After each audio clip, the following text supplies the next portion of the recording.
Welcome, everyone.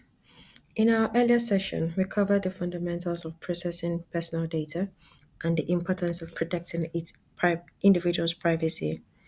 Now, we will build on that foundation by looking specifically at special category data, understanding what it includes, the legal conditions for processing it, and how the academia adheres to this in practice. What is special category data? These are highly sensitive personal information, including details on racial or ethnic origins, political opinions, trade union membership, genetic or biometric data, and the list goes on.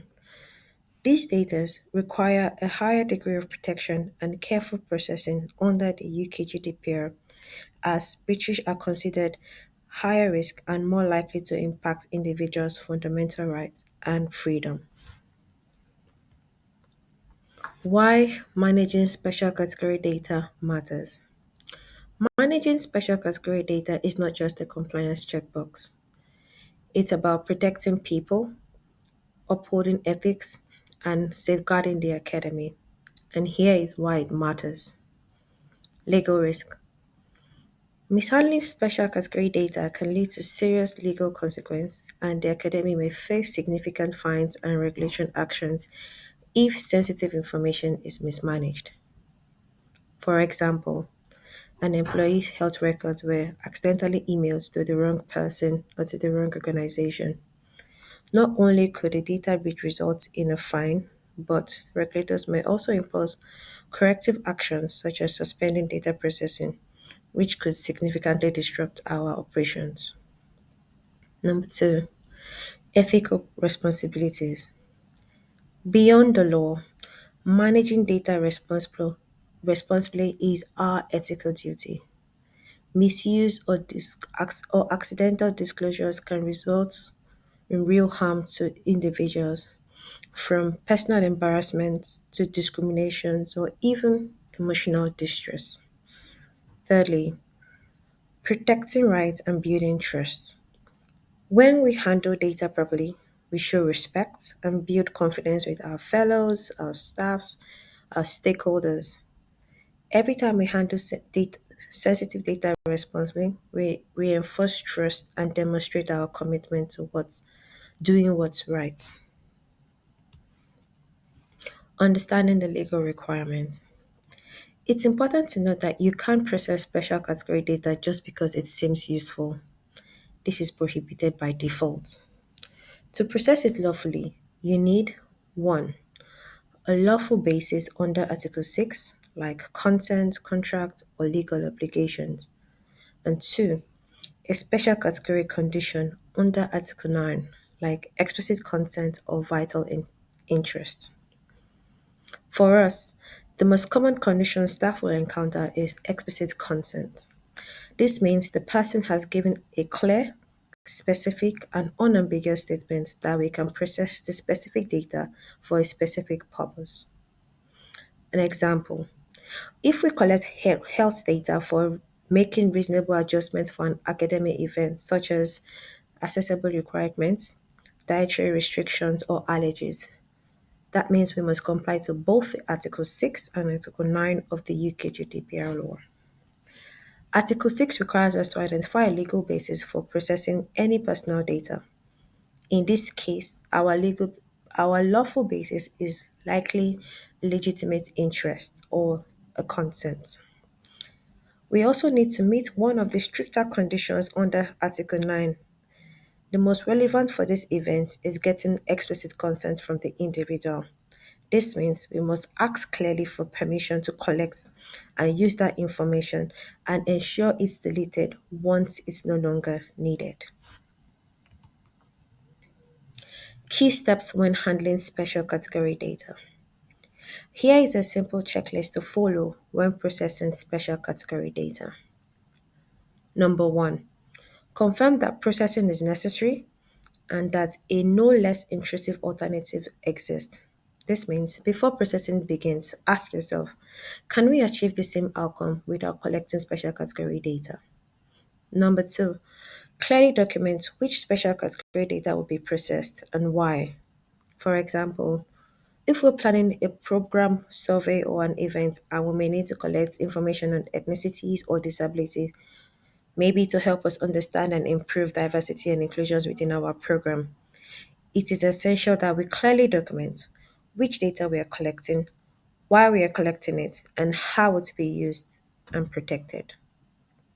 Number three, identify and record a valid Article 6 lawful basis and Article 9 condition for processing. You can also contact the governance team for advice if unsure.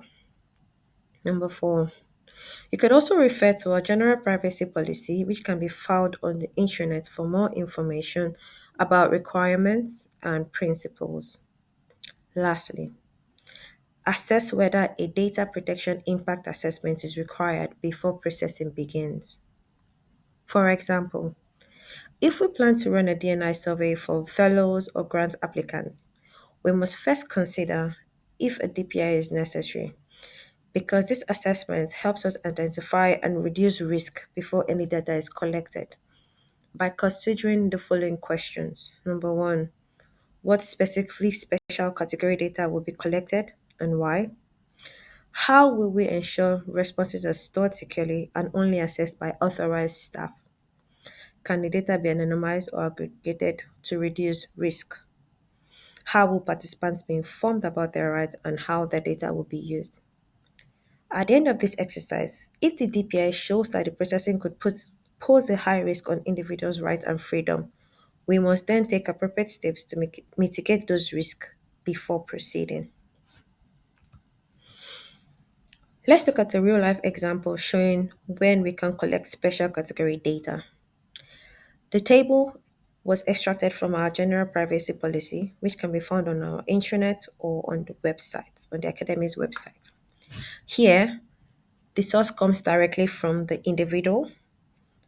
On this table, the purpose for processing could be to make reasonable adjustments, to tailor services, to monitor diversity, or to promote inclusion.